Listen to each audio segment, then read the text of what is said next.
Have you ever paused, truly paused, and wondered why there are those who move through life, as though the world itself is gently tilted in their favor, collecting allies and admiration and unseen opportunities, not because they demand them, nor because they stand on a stage shouting their worth to the heavens, but because something in the very air around them whispers a silent promise that others find themselves compelled to answer? And have you, in that same breath, questioned why others often wiser, kinder, even more deserving by every logical measure, find themselves endlessly explaining, justifying, proving, and still discovering that recognition remains just beyond their reach, like a horizon that recedes with every step? The truth, as cold as it is liberating, is this: the world, despite what we are told in the soft lullabies of meritocracy, does not bend for those most deserving, nor does it tremble for the loudest voices or the most righteous causes.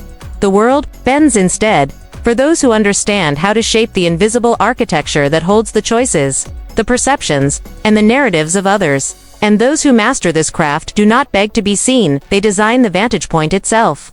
They do not force their truths upon the world, they craft the frame in which truth itself is weighed. And this is not the art of persuasion as you have been taught, the art that is often confused with louder speech, bolder gestures, or more persuasive words. This is something deeper, something older, something quietly sovereign. The art of invisible influence, where power is not forced but woven into the very fabric of the circumstances themselves. If you will give me 28 minutes of your time, not in the frantic way we often consume words, but in a slower, deeper way that allows reflection to settle into understanding, I will walk with you through the mind of Niccolo Machiavelli, not as history remembers him, a cold manipulator of princely politics, but as he truly was, a relentless observer of human nature, a strategist of structure rather than words, a man who understood, perhaps better than any who came before or after. That influence is not born in the moment we speak, but in the moments we design before words are even needed. Because the world, my friend, is moved not by force but by design, not by shouting but by shaping, not by winning arguments but by arranging circumstances so that victory becomes the natural conclusion of a path others walk willingly. And Machiavelli, stripped of centuries of misunderstanding, was never obsessed with brute power. He was fascinated by structural power, the quiet rearrangement of circumstances so that others, believing themselves free, choose as you have already chosen for them. So let us begin, not with the mechanics of what to say or how to charm, but with a shift so profound that once you see it, you cannot unsee it. The understanding that real influence does not begin in words, it begins in silence. It is born not in the speech, but in the setup. It is won not by persuading people to act, but by designing the context in which they act, until what you desire feels to them like the only reasonable path. Imagine, for a moment, that life itself is a room, and most people waste their breath trying to speak louder inside that room, hoping their voices will carry further. Their truths will land more heavily, their worth will finally be acknowledged by the ears that matter. But those who wield real influence do not speak louder. They build the room itself. They decide who is invited inside. They design the lighting that makes some things visible and others invisible. They arrange the furniture so subtly that people move through it without noticing they are guided. And when the time comes to speak, their words fall into a space already shaped to catch and amplify them. This is the difference Machiavelli saw between forceful power and structural power, between theatrical dominance and quiet mastery. And it is this difference that I wish to explore with you now, so that you might begin to see influence not as an act of persuasion, but as an architecture you quietly build, stone by deliberate stone, until others move within it without ever feeling pushed. Because here is the first truth. People do not do what they are told merely because words are convincing. They do what feels inevitable. And inevitability, my friend, is rarely an accident. It is a design. Machiavelli understood, centuries ago, that if you must explain your worth, you have already lost part of it.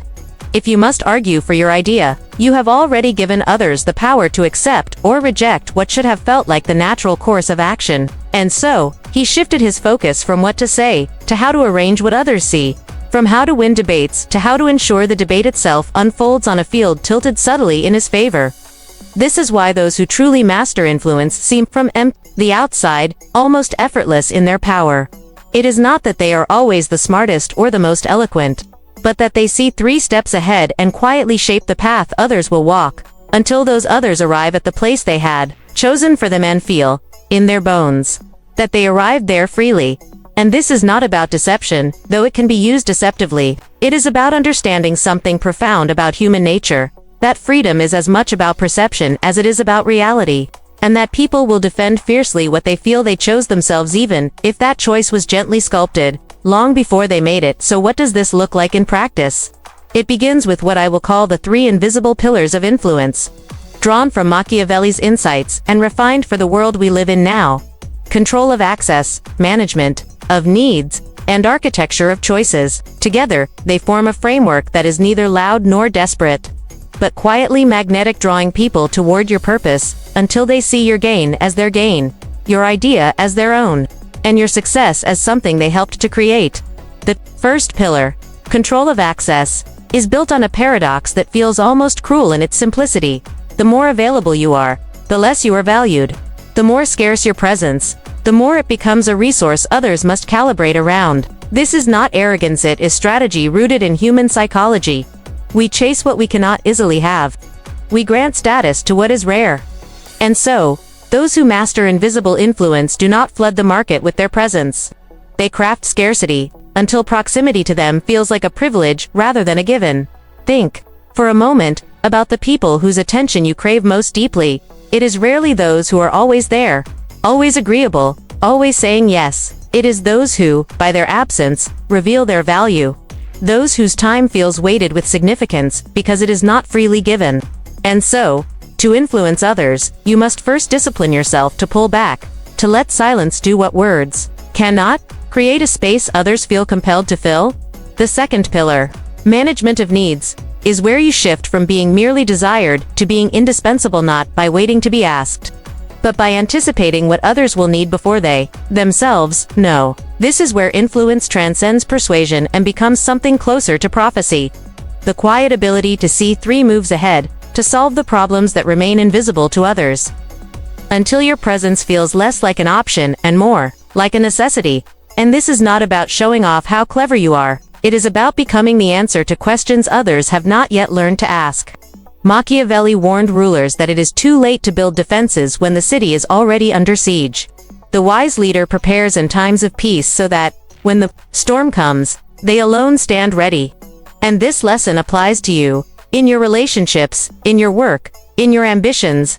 The deepest influence comes not from saving people after disaster strikes, but from quietly preventing the disaster they never saw coming. When you do this, when you make yourself the guardian of hidden needs, you create a bond of loyalty that words could never buy. People remember who saved them, yes, but they are bound more powerfully to those who protected them from dangers they did not yet recognize, and this bond is almost invisible.